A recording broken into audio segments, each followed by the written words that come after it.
Co-President of the Europe of Freedom and Democracy, Nigel Farage. The floor is yours. Well, here we are, on the edge of a financial and social disaster, and in the room today we have the four men who were supposed to be responsible. And yet we've listened to the dullest, most technocratic speeches I've ever heard. You are all in denial. By any objective measure, the euro is a failure.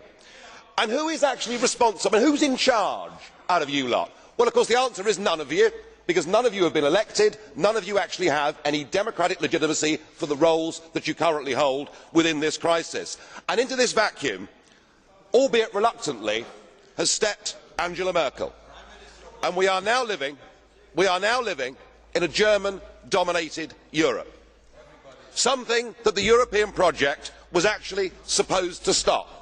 Something that those that went before us actually paid a heavy price in blood to prevent. I don't want to live in a German-dominated Europe, and nor do the citizens of Europe.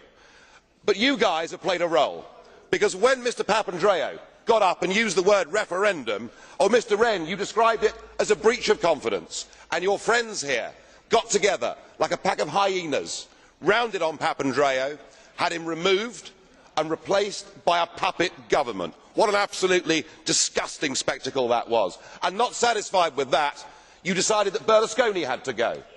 So he was removed and replaced by Mr Monti, a former European Commissioner, a fellow architect of this euro disaster, and a man who wasn't even a member of the Parliament. It's getting like an Agatha Christie novel, where we're trying to sort of work out who's the next person that's going to be bumped off. The difference is we know who the villains are. You should all be held accountable for what you've done. You should all be fired. And I have to say, Mr Van Rompuy, 18 months ago when we first met, I was wrong about you.